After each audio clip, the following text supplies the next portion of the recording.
ውድ ቤተሰቦቼ ብሩክ ምን ይገጥመው ይሆን እያልን ተጨንቀን ነበር። እናም ብሩክ ሰላም በመሆኑና በሱ ፋንታ ሌላ ሰው ስለተመታ እኔ ያ ሰው የሚመታ እያልኩ አይደለም፣ ግን ብሩክ ሰላም በመሆኑ ብቻ እየተደሰተ የላይክ ምልክቷን ጫን እያደረገ እያሳየኝ። እናም እንኳን ደስ ያላችሁ።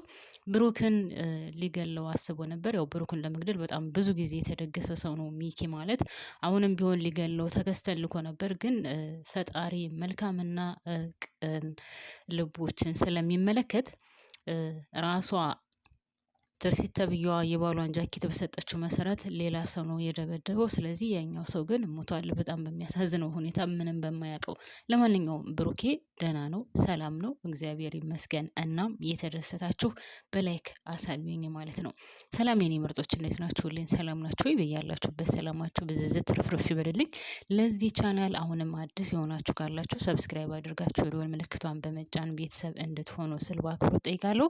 ነባር ቤተሰቦቼ የላይክ ምልክቷን ጫን እያደረጋችሁ በማጥቆር እስከ ቪዲዮ ፍጻሜ ድረስ አብራችሁን ቆዩ። ሀሳብ አስተያየት ካላችሁም ሀሳብ አስተያየታችሁን አካፍሉኝ እና ብሩክ ሰላም ነው፣ ምንም ነገር አልሆነም። እግዚአብሔር እየጠበቀው እንጂ ሚኪና ተከስተ እንደሚያደርጉት ነገር ቢሆን ኑሮማ እስከዛሬ ድረስ ህይወቱም አይገኝም ነበር። እኔ እንደውም ምን አስቤ እንደነበር ታውቃላችሁ ቤተሰብ? እንደዛ ተከስተ ሲደበድበው ያው ይሞታል ብዬ እንኳን አላሰብኩም ነበር። እንደዛ ተከስተ ሲደበድበው ምናልባትም የድሮ ትውስታ ይመለስለታል ብዬ ነበር። ነገር ግን ያው ፈጣሪ መልካም ነውና እኛ ባሰብነው ሳይሆን ፈጣሪ ባሰብነውና የሚሆነው ምንም ነገር አልሆነም። ሶ አሁን ደህና ነው። ግን በጣም ደስ የሚለው ነገር ደግሞ እዚህ ላይ ውድ ቤተሰቦቼ ከዚህ በፊት ብሩክ ደህና እያለ ያው እንግዲህ ብሩክ ማለት ድርጅት፣ ቤት፣ መኪና ያለው ነው እና ይሄን ሁሉ ገንዘብ አይቶ ይመስለኛል ብሩክን እንደዚህ አድርጎ የእሱን ሚስት ቀምቶ እየተቀመጠውና በዛን ሰዓት ደህና በነበረበት ሰዓት እንግዲህ ዛሬ ያገኘው ልጅ መኪና ገጭቶት የገጨው ሰው እየተቷት ሄዶ ብሩክ አንስቶ አሳክሞት ወደ ሰላም እንድመለስ ወይም ወደ ጤናው እንድመለስ ያደረገው ልጅ ነው የድሮ ትውስታውን እየነገረው ያለው ማለት ነው። መጀመሪያ ትርሲትን እንዳገባት ነበር የነገረው። እሷ ያገባችው የሱን ጓደኛ እንደሆነና ሚኪ ጓደኛው እንደሆነ ነበር የነገረው። ሌላ ብዙም ነገር አልነገረውም ነበር። ነገር ግን ቤቱም ንብረቱም እንዳለ በአጠቃላይ መኪናውም የሱ እንደሆነ በኋላ ላይ ሁሉንም ፍርጥርጥ አድርጎ ነግሮታል። ቤትህንና ንብረትህን ለማስመለስ ደግሞ በጭራሽ ወደ ኋላ ማለት የለብህም። እኔ አብሬህ እጋፈጣለሁ፣ እስከ ሞት ጥግ ድረስም ቢሆን ካንተ ጋር አብሬ ሄዳለሁ የሚል በጣም ምርጥ ጓደኛና በጣም ምርጥ ውለታ የማይረሳ ሰው ነው። ነገር ግን እንደዛ ሲሆን ደግሞ ተከስተ እየተከታተለው ነበር። ሶ ያወሩትን ነገር ሁሉንም ነገር ሰምቷል። ሚኪ አሁንም ቢሆን ያው ነገሩን እያሴረ ነው፣ እየሸረበ ነው። ግን እግዚአብሔር ካላለው ደግሞ ማንኛውም ነገር ቢሆን ሊፈጠርና ሊከሰት አይችልም። ስለዚህ ይሄን ነገር በነገራችን ላይ ሚኪ ጓደኛው እንደሆነና የሚስቱ ያገባችው የሱን ጓደኛ እንደሆነ ሁሉ ለጋሽ ለሚሉት ወይም እዛ ከእንትኑ ላይ ጎዳና ላይ ያሉት ለነሱ አስፓልት ዳር ላይ ተቀምጠው ለጋሽ ለሚለው ሰውዬና ለሚጣ ነግሯቸዋል ማለት ነው። እሱ ብቻም ሳይሆን ቤትና ንብረቱ በአጠቃላይ ድርጅቱ የሱ እንደሆነ ግን ማስመለስ እንዳለበት አስመለስ፣ ቢያንስ ሚስትህን እንኳን ብትተውለት መኪናውንና ድርጅትህን ቤትህን አስመልስ ብሎ ሁሉም እየጮኸበት ነው። እንግዲህ ምን እንደሚከሰት ወደፊት የምናየው ይሆናል። ሌላው እንግዲህ ትርሲትን ደውሎ ጠርቷ እንድንገናኝ ብሏት ነበር። ትርሲት ጋር ተገናኝተዋል። ትርሲት ደውሎ ሚኪና ትርሲት ምግብ እየበሉ እያለ ነበር ብሩክ የደወለው እና ጋሽ መስሎ ካናገረችው በኋላ አይ ብሩክ ነኝ ላገኝሽ እፈልጋለሁ ሲል በጣም ነበር የተበሳጨው። ሚኪ በጣም ነበር የተናደደው። ለምን ደውልሻል? ለምን ያናግርሻል? ምን ስለሆነ ነው የሚያናግርሽ? እያለ ያው ተናዶ ነበር። የሌባ ነገር ሌብነት እኮ ከባድ ነው ቤተሰብ። ግን እንደው ሰው ግን በዚህ ልክ አረመኔና ጨካኝ ነው። አስባችሁታል?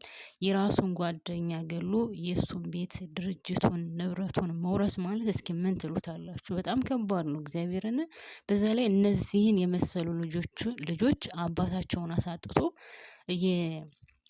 እየጎዳቸው እንደሆነ ሚስትየው ራሱ አሁን ሲደውልላት ስታናግረው በጣም እየተናደደ ነበር። እና ከሷ ጋር በነገራችን ላይ ካሁን በኋላ ማለት ከትርሲት ጋር ሰላም ይኖራቸዋል ብዬ አላስብም። ለምን ካላችሁኝ እሱን ባገኘች ቁጥር ከሱ ጋር ባወራች ቁጥር ስለሱ እያወቀች በመጣች ቁጥር ስለ ሚኪን እየጠላችሁ ሚኪን እያራቃችሁ ሚኪን እየተወችው ነው የምትሄደው። ስለዚህ እንደዚህ ከሆነ ደግሞ ሚኪ በጣም ይናደዳል። እና ልጆቹ ደግሞ የታቸዋል። ልጆቹ በጭራሽ አባታችን ካልመጣ ምግብ አንበላም። እንደውም ሴቷ ካስታወሳችሁ ክፍል 5 ላይ ምግብ አልበላም ብላ በግሉኮስ ነበረ ስትኖር የነበረው። እና አባቷ ከሄደ በኋላ ግን አባቷ አንተ ካላጎረስከኝ አልበላም እያለ እና ልጆች በጣም ከባድ ነው። ልጆች እኔ እንጃ። አንዳንድ ሰው ግን ለገንዘብ ብሎ አባትና ልጅን ወይም እናትና ልጅን በዚህ ልክ ለያይቶ ምን ያክል እርካታ እንደሚቀበል፣ በዛ ላይ ደግሞ ብሩክ ማለት ምን አይነት የዋህና ምስኪን ጥሩ ልጅ እንደሆነ ነው የምታዩት። ለምን ካላችሁኝ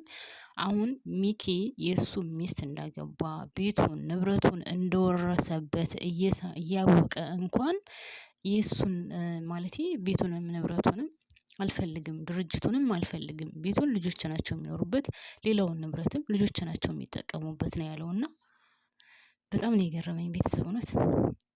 በዚህ ልክ ጎድቶት በዚህ ልክ እንድሰቃይ አድርጎት። እንግዲህ ሚስት መቀማት ማለት አስባችሁታል? በጣም ከባድ ነው። ሚስት መቀማት፣ የራሳችሁ ጓደኛ የቅርብ ጓደኛችሁ ሚስታችሁን ቀምቶ የራሱ አድርጎ ከዛስ፣ ኧረ በጣም ከባድ ነው። ሆነ ለመናገር እኔ እንጃ። አንዳንድ ሰው ምን አይነት ሀሳብና ምን አይነት አመለካከት እንዳለው አላውቅም። ለማንኛውም እንግዲህ ብሩክ ማለት በጣም የዋህ ቅን፣ በጣም መልካም ልብ ያለው ሰው ነው። እዚህ ላይ ግን ሳልናገር የማላልፈው ምንድነው ውድ ቤተሰቦቼ፣ ሚጣ ታፈቅረዋለች ብሩኬን። በጣም ነው የምታፈቅረው፣ በጣም ትወደዋለች። እንክብካቤዋን ካያችሁ ራሱ እንደውም ከአባቷ ጋር ቁጭ ብላ እኔ ከድቼዋለሁ፣ በቃ አያዋራኝም፣ አያናግረኝም፣ ከአሁን በኋላ በጭራሽ ዞር ብሎ አያየኝም እያለች እየተጨነቀች ነበር። እና እሱ ግን በጭራሽ እንደዛ አይደለም። ይወዳታል፣ ያፈቅራት። እሱ ማለቴ አልጠላትም፣ ይቅርታዋን ተቀብሏታል፣ ይወዳታል፣ ያፈቅራታል እንኳን አላውቅም፣ ግን ለሷ ጥሩ አመለካከት አለው። አዎ ለሷ መልካም የሆነና ጥሩ የሆነ እይታና አመለካከት አለው። ስለዚህ ወደፊት ይወዳታል ብዬ አስባለሁ እንጂ ከአሁን በኋላ ወደ ትርሲት ተመልሶ ከትርሲት ጋር ይሆናል ብዬ በጭራሽ አላስብም። ምክንያቱም ይቺ ልጅ በጣም እየተንከባከበችው ነው። ለሱ ያላት አስተሳሰብ፣ ለሱ ያላት አክብሮት በጣም የተለየ ነው። ተጎድቶ ማየት አትፈልግም። እንግዲህ ካስታወሳችሁ ልጁ ስለታመመች የት ቦታ እንዳለ ደብቄ ተብላ ነበርና ያንን በመናገሯ በጣም እየተጸጸተችና ይቅርታ ያደርግልኝም በቃ ካሁን በኋላ እኔን አያናግረኝም ምናምን እያለች በጣም እያለቀሰች ነበር። ከአባቷ ጋርም ሆና እኔ ክጄዋለሁ፣ ክህደት ፈጽሜበታለሁ፣ እንዳታሳይ እንዳትናገሪ ብሎ ያለኝም ቦታ ሄጄ ቦታውን አሳይቻለሁ። ስለዚህ በጭራሽ ይቅርታ አያደርግልኝም እያለች ከአባቷ ጋር እየተጨቃጨቀች ነበር። አባትየው ግን ምንድነው ያላት? በጭራሽ አንቺ እኮ ለልጁ ብለሽ ነው እንደዚህ ያደረግሽው። ልጁ የሆነ ነገር እንዳትሆንበት ነው። ልጁ ብትሞትና ልጁ የሆነ ነገር ብትሆን አንቺ እስኪ አስቢው ምን እንደሚልሽ። እንደውም የዛ ጊዜ ነበር የሚጣላሽ እና በጭራሽ እንደዛ ማለት የለብሽም እያለ አባቷ እየመከራት ነበርና ስለዚህ በጣም ትወደዋለች ማለት ነው። ለሱ ያላት ክብር፣ ለሱ ያላት ውስጣዊ አመለካከቷ በጣም መልካምና የተለየ ነው። እያለቀሰች ሁሉ ነበር። እንደውም አልናገርም ብላ እኮ በጣም ነበር የምታለቅሰው። ካለበት ቦታ ወስጄ አላሳይም፣ አልናገርም፣ ልጅቷ ከፈለገች የራሷ ጉዳይ ምናምን እያለች ነበር። ነገር ግን ያው መናገሯ መልካም ነው። ምክንያቱም ሳትናገር ቀርታ ቢሆን ኑሮ ወይም ያለበትን ቦታ ባትናገር ኑሮ ልጅቷ የሆነ ነገር ብትሆን እርግጠኛ ነኝ ይቀየማታል ብዬ አስባለሁ። እና መናገሯ መልካም ነው። እንኳንም ተናገረች፣ ያለበትን ቦታ እንኳንም ሄዳ ተናገረች፣ ልጆቹንም እንኳንም ሄዶ አየ። እንደዛም ስለሆነ ነው ደግሞ ሌላ አዳዲስ ነገሮች እየተከሰቱ ያሉት።